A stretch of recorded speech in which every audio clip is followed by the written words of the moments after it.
Population congolaise, soyez salués. Vous voyez ce monsieur, il est très jeune, très beau, n'est-ce pas? Mais c'est lui le coupable dans l'affaire. Pourquoi je le dis? Il s'appelle le ministre Ibombo. Que se passe-t-il avec l'affaire Sopeco? Le ministre Ibombo, depuis un certain temps, fait des grimaces auprès de l'entreprise Sopeco, qui est une entreprise de l'État. Quel est le rôle qu'il joue dans cette entreprise? Il joue le rôle d'un rapporteur. Il prend ce que le comité de direction prend comme décision, il ramène cela au conseil de ministres. C'est là-bas où on prend des décisions par rapport à cette entreprise. Le ministre nous fait comprendre, nous les Congolais, que cette entreprise n'est plus rentable et que le problème vient de là. Non, le problème ne vient pas de là. Le problème vient déjà de la nomination de la directrice de cette entreprise, qui est la petite sœur directe du ministre Ibombo. Mais pourquoi les agents de Sopeco ne veulent pas de cette dame? Les agents de Sopeco ne veulent pas de cette dame. Pourquoi? Parce que cette dame est une pilleuse. Cette dame ne sait pas ce qu'on appelle le management des entreprises. Cette dame est une incompétente. Cette dame est aujourd'hui recherchée, c'est pas moi qui le dis, c'est la DGST qui le dit. Bon, l'ex-DGST, aujourd'hui c'est CID qui le dit. Elle est recherchée parce qu'elle a détourné l'argent de l'Issungui. Elle est recherchée parce qu'elle a détourné l'argent de l'Issungui. C'est cette dame-là qu'on a mis au poste de directrice de cette entreprise. Aujourd'hui, cette entreprise a 43 mois sans salaire. Quelle est la masse salariale dans cette entreprise? La masse salariale dans cette entreprise est de 40 millions. Et le ministre nous dit que non, cette entreprise n'est plus rentable. Cela nous étonne. Pourquoi? Parce que Sopeco, plutôt, a des appartements à hauteur de 25 millions qu'il rentabilise chaque fin du mois et des timbres numériques que Sopeco reçoit.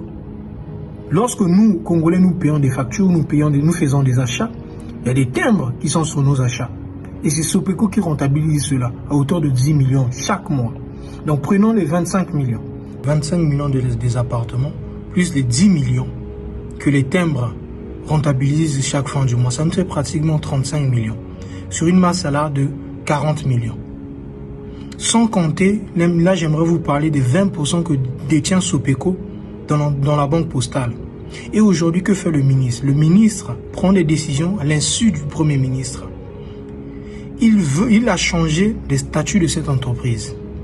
Et il veut changer aussi le nom de cette entreprise. Pourquoi? Pour qu'il y ait une nouvelle entreprise. Et afin que sa soeur ne puisse plus être poursuivie.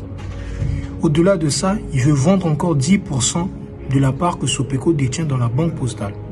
De vous à moi, quel est l'investisseur qui ose acheter 10% à perte? À savoir, avec 10%, il n'a pas droit à siéger au conseil d'administration de la banque postale. Quel est l'investisseur?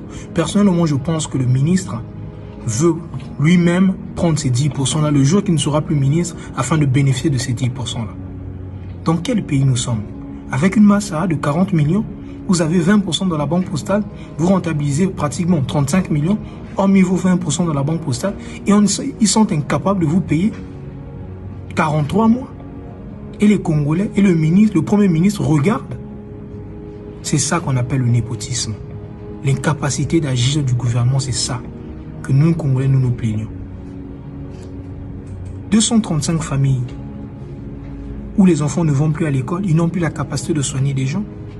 C'est triste et regrettable dans notre pays. Un pays aussi beau que le Congo. Vraiment triste et regrettable.